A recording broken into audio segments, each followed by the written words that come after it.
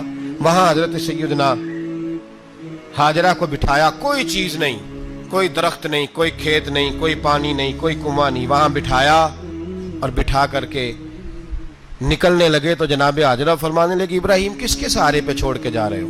کہنے لگے اللہ کے سہارے پہ. تو پاک باز بی بی نے ایک لفظ پوچھا, کہا ابراہیم یہ میرے رب کا حکم ہے, یہ میرے, بس جن کا عقیدہ توحید مضبوط ہو ان کے لیے ایک جملہ کافی ہوتا ہے, یہ میرے اللہ کا حکم ہے. تو جناب ابراہیم علیہ السلام فرمانے لگے ہاجرہ ہاں رب کا حکم ہے. جب یہ لفظ کہے تو چاہیے تھا نا حضرت ابراہیم تسلی دیتے, تو بی بی صاحبہ تسلی دینے لگی. عرض کرنے لگی ابراہیم اگر اللہ کا حکم ہے تو پھر آپ ہماری فکر نہ کرنا. اگر یہ رب کا حکم ہے تو پھر ہماری فکر نہ کرنا. جس رب نے ہمیں یہاں تک پہنچایا ہے وہ ہمیں کبھی بھی ضائع نہیں فرمائے گا. پھر فکر نہ کرنا. حضرت ابراہیم آ گئے, بات آپ نے سنی ہوئی ہے, اشارہ کرنا مقصود ہے. 13 سال میں چلے مان بھی لیا جائے بعض روایات کی روشنی میں کہ آتے جاتے بھی رہے, لیکن مکمل دیکھ بھال اپنے بچے کی پرورش میں پورا حضرت ابراہیم علیہ السلام کا کردار, سارا کردار ماں کا تھا. میں جب خواتین کے بارے میں کوئی بات کرتا ہوں تو میں آپ کو اکثر کہتا ہوں کہ یہ صرف بیوی کے لیے حکم نہیں ہوتا, یہ ٹریننگ بیٹی کو دینی ہے اور بہن کو دینی ہے. یہ تربیت کریں اپنے گھر میں. میں تجربے کی روشنی میں یہ بات عرض کیا کرتا ہوں کہ بھائی بچے باپ کے فرما بردار اس وقت ہوتے ہیں جب اماں انہیں باپ کا فرما بردار کرتی ہے, اور بچے باپ کے نافرمان بھی تب ہوتے ہیں جب اماں انہیں باپ کا.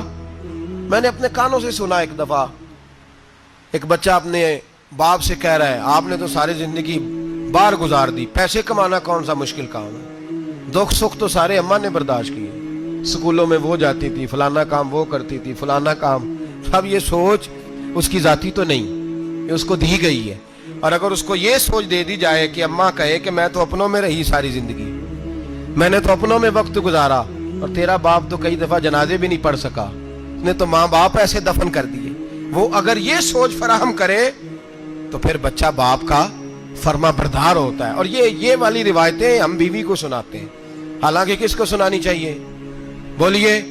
بہن اور بیٹی کو. بہن اور بیٹی کو سنائیں یہ باتیں, ان کو سمجھائیں تاکہ آگے جا کے وہ جو گھر ترتیب دیں وہ گھر بڑا عمدہ اور نکھرا ہوا ہو.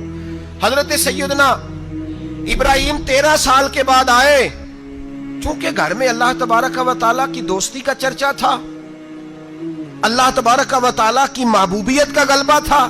13 سال کے بعد فلما بالغ معہ سعیا, بیٹا جب اتنا بڑا ہوا کہ سال چلنے لگا تو حضرت ابراہیم نے اپنے بیٹے کو بلا کے کہا بیٹا مجھے خواب آئی ہے, میں تجھے ذبح کر رہا ہوں, تیری کیا رضا ہے؟ تو حضرت اسماعیل کہنے لگے یا ابت افعل ما تؤمر, ابا جی اللہ جیسے حکم دیتا ہے میرے ساتھ ویسے ہی کریں, جیسے اللہ حکم دیتا ہے ویسے ہی بولیے ویسے ہی کریں. حضرت حاجرہ کو کہا کہ ایک دوست نے دعوت کی ہے تو وہاں جا رہے ہیں. بی بی مطمئن ہے, تفصیلات کی ضرورت نہیں, ختم بات, اعتبار ہے, مطمئن ہو گئی. شیطان پیچھے سے آیا اماں کے پاس, ذرا تھوڑی دیر کے لیے تصور جمائیے, یہاں تو پڑوسن آ کے کوئی بات بتا دیتی ہے خاوند کے بارے میں تو کئی مہینے جھگڑا جاری رہتا ہے, پڑوسن محلے دار. شیطان نے آ کے بتایا لفظ کیا ہے, کہا حاجرہ تمہیں پتا ہے کہاں جا رہے ہیں؟ کہا دوست کی دعوت میں. تو کہنے لگے دوست کون ہے؟ رب کریم. اور ابراہیم کا خیال ہے کہ اس رب نے مجھے حکم دیا ہے کہ میں ذبح کروں. تو حضرت حاجرہ کہنے لگی کبھی باپ بھی بیٹے ذبح کرتے ہیں؟ تو شیطان کہنے لگا ان کا خیال ہے کہ ان کے رب نے حکم دیا ہے. تو جناب حاجرہ فرمانے لگی اگر رب نے حکم دیا تو پھر تو مجھے شیطان لگتا ہے, تو مجھے شیطان لگتا ہے. کا کیا مطلب؟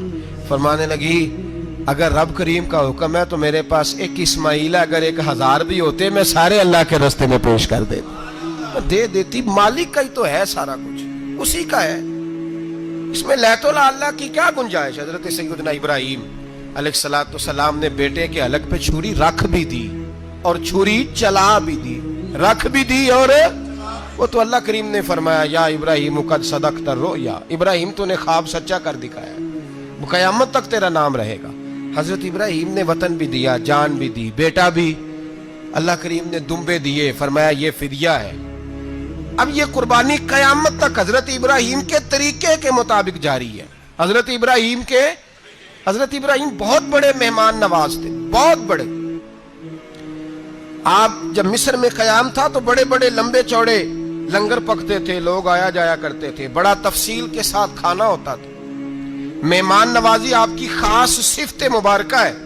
ہمارے ہاں بھی مہمان نوازی ہوتی ہے امیروں کی, بلکہ اب تو مہمان نوازی اس طرح کی ہے کہ کل تیری میرے پاس دعوت ہے اور پرسوں میری تیرے پاس ہے.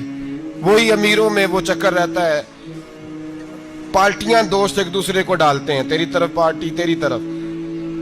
اور اسی انداز میں اب یہ عید آئے گی نا, ٹکا پارٹیاں ہوں گی جگہ جگہ, اور لوگ سوال پوچھنے لگے ابھی سے, کہتے ہیں قربانی کا کتنا گوشت گھر رکھنا جائز ہے, قربانی کا کتنا گوشت گھر رکھنا جائز ہے؟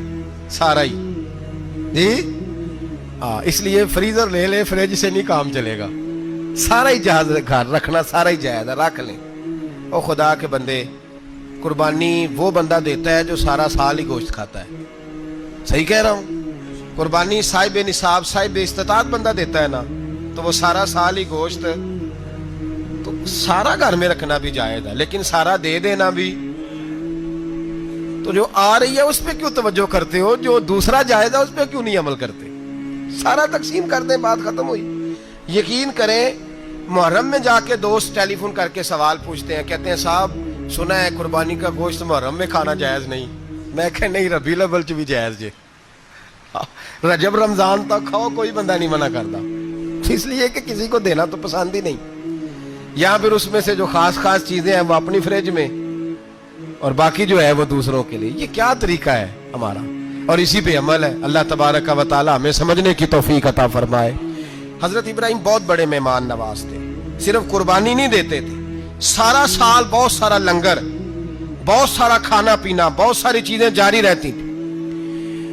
اور جتنے غریب لوگ تھے فلسطین کے، ان کو پتا تھا کہ حضرت ابراہیم علیہ السلام کا لنگر جاری ہے فلسطین میں جب آپ کا قیام تھا۔ ایک دفعہ ڈھیروں مہمان آ گئے اور کھانے کو کوئی چیز نہیں۔ حضرت سارہ اور جناب ہاجرہ دونوں اس وقت موجود تھیں۔ وہ کہنے لگی ابراہیم بہت سارے مہمان آ گئے تو کیا کریں؟ جناب سارہ کہنے لگی کس طرح کر کے ان کی مہمان نوازی کرنی؟ اور حالات یہ ہیں کہ قحط پڑا ہوا ہے فلسطین میں، مصر میں، دور دراز علاقوں میں۔ تو حضرت ابراہیم کہنے لگے یہ اللہ کے مہمان ہیں اور ہمیں رب کریم کا بندہ سمجھ کے آ گئے، اللہ ہی بندوبست کرے گا۔ فرمانے لگے میرا مصر میں ایک دوست ہے، وہ قحط کے دنوں میں غلہ جمع کر لیتا ہے، میں اس کی طرف پیغام بھیجتا ہوں، مجھے امید ہے وہاں سے غلہ ملے گا۔ 2 3 5 اونٹ والے غلام بلائے اور ان کو کہا کہ جاؤ غلہ لے آؤ مصر کے دوست سے۔ وہ لوگ کہتے ہیں ہم غلہ لینے گئے، وہاں جب پہنچے تو حضرت ابراہیم خلیل اللہ علیہ السلام کا پیغام دیا تو آپ کا وہ دوست کہنے لگا غلہ تو بے شمار تھا، مجھے خبر نہیں تھی کہ حضرت ابراہیم کا پیغام آئے گا، تو میں تو سارا تقسیم کر چکا ہوں، لوگ لے گئے، اب تو کوئی شے نہیں۔ اب وہ خالی آ گئے 5 کے 5 اونٹ۔ جب خالی آئے تو حضرت ابراہیم کی حویلی کی دیواریں چھوٹی چھوٹی تھیں۔ ان غلاموں میں سے، خادموں میں سے، آپ کے ان چاہنے والوں میں سے ایک کہنے لگا یار وہ غریب تو انتظار کر رہے ہوں گے کہ غلہ لینے گئے ہیں، ہمیں روٹی ملے گی۔ چھوٹی چھوٹی دیواریں ہیں، وہ جب دیکھیں گے نا خالی آ گئے تو انہیں تکلیف ہوگی، اس طرح کرو بوریوں میں ریت بھر لیتے ہیں، ریت بھر کے لے جاتے ہیں، بعد میں اندر رکھ کے انہیں سمجھا بہلا لیں گے یا حضرت ابراہیم کو بتائیں گے، وہ خود ہی ان لوگوں کی دلجوئی فرمائیں گے۔ اب غلہ کی جگہ ریت بھر کے اونٹوں پہ رکھ کے لائی گئی، لا کے بوریاں جب رکھ دی گئیں، حضرت ابراہیم علیہ السلام دوپہر کے وقت آرام فرما رہے تھے، بی بی سارہ اٹھی، کہتی ہیں جب میں نے دیکھا نا کہ بوریاں پہنچ گئی ہیں تو گئی، غلام کو ساتھ لیا اور اس کو جب کھولا نا تو کہتی اتنی حسین گندم میں نے پہلے کبھی دیکھی نہیں تھی، اتنا پیارا دانہ میں نے کبھی ملاحظہ ہی نہیں کیا تھا۔ فرماتی ہیں جب اس کو پیس کر چکی میں روٹیاں پکائیں تو خوشبو دور دور تک پھیل گئی، اعلیٰ غذا بنی، بڑے بڑے کھانے بیویوں نے مل کے پکائے، چن دیے گئے۔ حضرت ابراہیم اٹھے تو لوگ کھانا کھا رہے، سجدہ شکر ادا کیا، اور جب سجدے میں گئے تو وحی آنے لگی، پھر رونے لگے۔ جب پلٹ کر باہر تشریف لائے تو جناب سارہ کہنے لگی ابراہیم تمہارا مصری یار بڑا اچھا ہے، اس نے اتنی اعلیٰ گندم بھیجی ہے کہ اتنی تو میں نے پیاری گندم کبھی دیکھی نہیں۔ جناب ابراہیم مسکرائے، فرمانے لگی سارہ یہ مصری یار نے نہیں بھیجی، یہ میرے عرشی یار نے بھیجی ہے، یہ میرے عرشی یار نے بھیجی ہے۔ بھائی مہمان نوازی مزاج تھا، ہاتھ لٹا دینا مزاج تھا، دوسروں کی اشکشوئی مزاج تھا۔ حضرت ابراہیم علیہ السلام کا طریقہ ہے قربانی، حضور نے ان کا طریقہ بیان کیا۔ اگر سال کے بعد قربانی دینا ان کا طریقہ ہے تو سارا سال غریبوں کو روٹی دینا بھی حضرت ابراہیم کا طریقہ ہے، سارا سال غریب کی نوکری کرنا یہ بھی حضرت ابراہیم کا طریقہ ہے، بھوکے کو کھانا کھلانا یہ بھی۔ میرے مصطفیٰ کریم سید عالم صلی اللہ علیہ وسلم سے صحابہ نے پوچھا حضور بہترین مسلمان کون ہے؟ بہترین مسلمان؟ تو حضور نے فرمایا جو سلام لینے میں پہل کرے اور غریب کو روٹی کھلانے میں سب سے اچھا ہو، وہ بہترین مسلمان ہے، زبردست مسلمان۔ ہمارے ہاں دعوتیں ہوتی ہیں تو امیروں کی، افطاریاں ہیں تو امیروں کی، اور میرے مصطفیٰ کریم علیہ السلام نے فرمایا بدترین دعوت ہے جس میں امیر بلائے جائے غریب نہ بلائے جائے، وہ بدترین دعوت۔ حضرت ابراہیم کا طریقہ رہا ساری زندگی مہمان نوازی.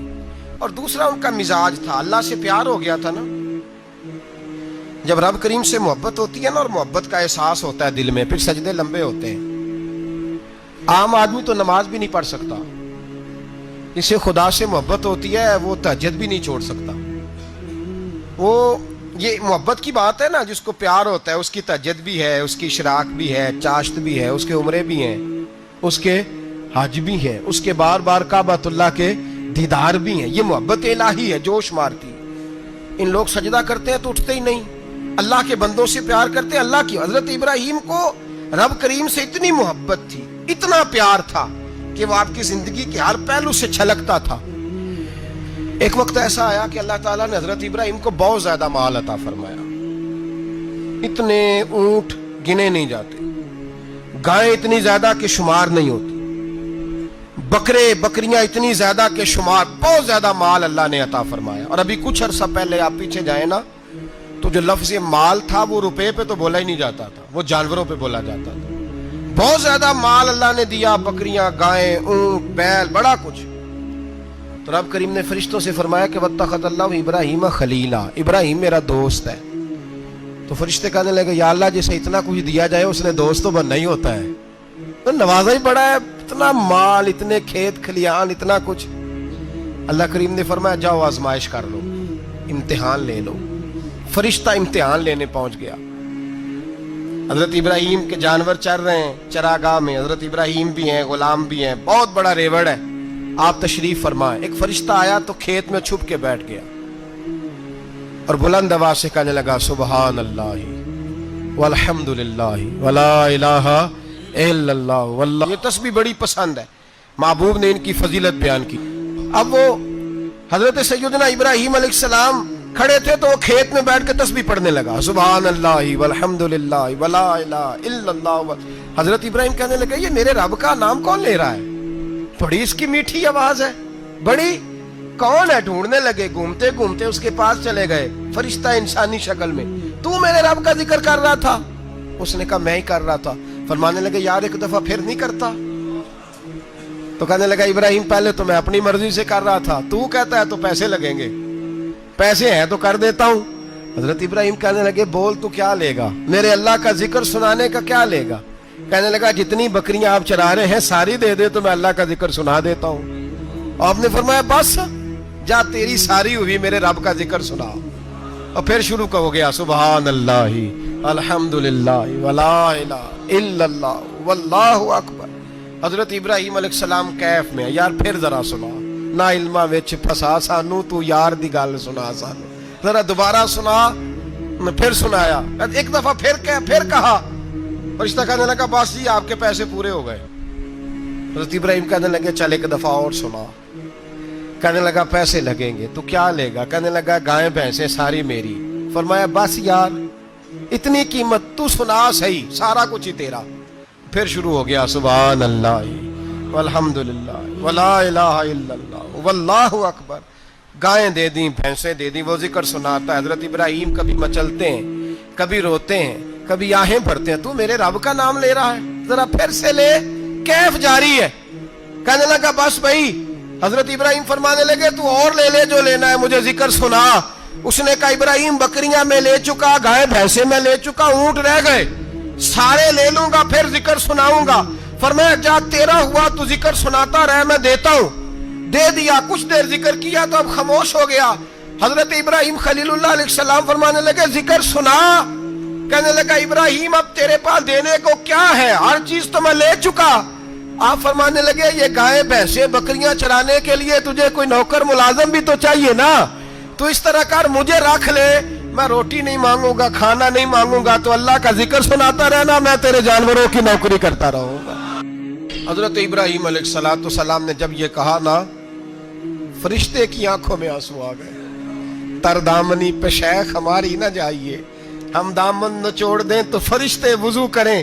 فرشتہ رو پڑا اور کہنے لگا ابراہیم مجھے سینے سے لگاؤ, آپ واقعی اس قابل ہیں کہ اللہ آپ کو اپنا دوست بنائے, واقعی اس قابل ہیں کہ رب آپ کو اپنا. حضرت ابراہیم علیہ السلام کا خدا سے محبت کرنے کا نرالا انداز. اور میرے بھائی